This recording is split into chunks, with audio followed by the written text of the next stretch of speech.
Hey guys, Collecting Community here. Welcome back to my channel. And if you're new to my channel, I make content about buying and selling Pokemon cards. So if you're interested in that, subscribe to my channel. And if you enjoy this video, I'd appreciate if you drop that like button. It helps me and it lets me know that you want me to keep going. So in this video, I want to talk, let's have a talk, fams.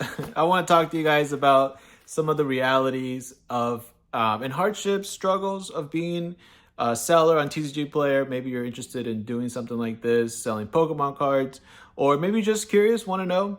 So let's get right into it. And a little backstory is I was gone through this weekend from Thursday night, and I landed on Monday, right? But actually Sunday night. So I was gone this weekend, and I have a store online. So I was like, okay, do I hide my store, because I easily can hide it so people can't purchase from me anymore while I'm not there.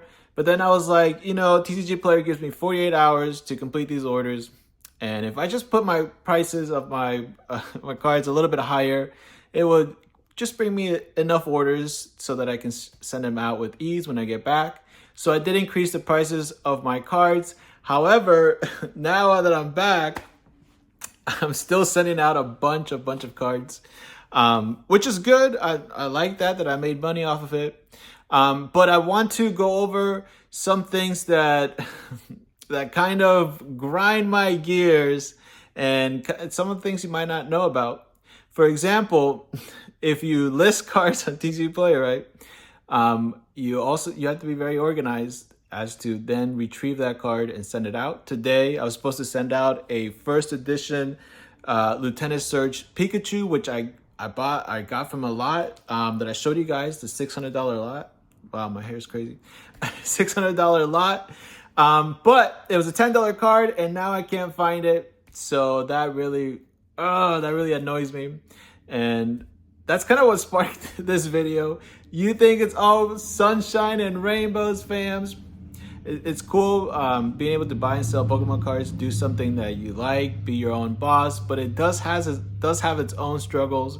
Besides mislisting cards or misplacing cards, another thing that I'm struggling with right now is finding a fair price for my cards so that it sells, and also that I'm not wasting time and making money as well. And I thought I reached that threshold of 15-cent minimum for all my cards. So I'm not going to send out a card that's less than 15 cents, which I still am somehow with this algorithm. I'm still working on that. Anyways, I thought that was enough, and it actually isn't. So I might have to increase the prices of my cards, or increase my shipping, which I offer free shipping. However, I probably won't increase the shipping, because I found really good success having free shipping. So I'll probably increase the prices of my cards. And that way I'm not punishing someone that's just wanting to buy one card or so, right? Now, like, not punishing, but like charging them more than it should be. That's why I have the free shipping option. But I'm thinking that 20-cent minimum is actually where I want to be at now. And this is not just from me wanting to make more money. This is actually very strategical, very elaborate thought process. So let me explain. It takes 1 ounce, right? 1 stamp to send out 1 ounce in an envelope, right? So when we get to 13 or so cards, that's when that starts to become, actually when we get more than 11 cards, it starts to become more than that ounce. And then if you do the math, and I'm going to show some examples of an order that I just had for 13 cards. It was like $2 or so. Now, when it is lower than $5 on my store, they do have to pay shipping. So they did pay shipping, which a lot of that helps cover the tcgplayer fees, and a little bit for shipping for me, but mainly the price of the card, right, will help offset everything. But anyways, for 13 cards, if I'm getting $2 or so, and you subtract 60 cents, you are making a little bit of money, but not much. Now, so you should be putting that in 2 stamps, because that is actually 13 cards. How I'm shipping it out with a backing is actually 1.2 ounces. And I'm definitely not going to do that, because then I'd break even or even lose.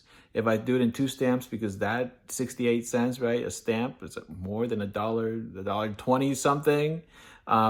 So I'm not gonna do that. I'll risk maybe coming back to me if it goes a little bit over an ounce. That is a possibility, but most of the times I've found that it will go through.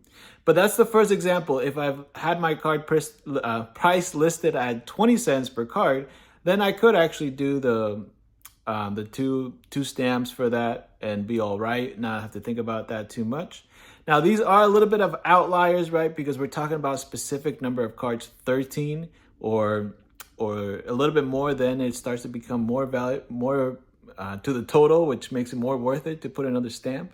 So that's one scenario where I'm losing or breaking even or not making enough, which I then have to pick up the cards, right?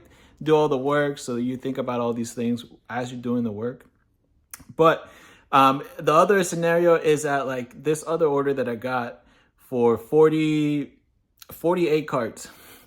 And this is like the very maximum of what you can send in an envelope, which 48 cards, how I send it out, comes out to be about 3.6 ounces, and 3.5 is the legal limit that you can put in an envelope. So if I charge 20 cents per card for 48 cards or so, it'd be like around $9.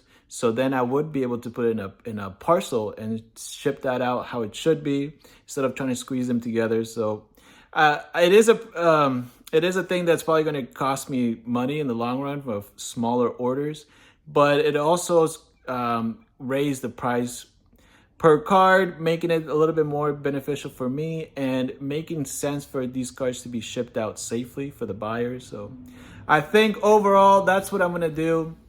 A couple of things I just want to talk to you guys about that I've been going through. It's not all sunshines and rainbows, right? It is cool dealing with cards, seeing the artworks. I really like that, but you have to grind at listing, sorting. None of that is fun.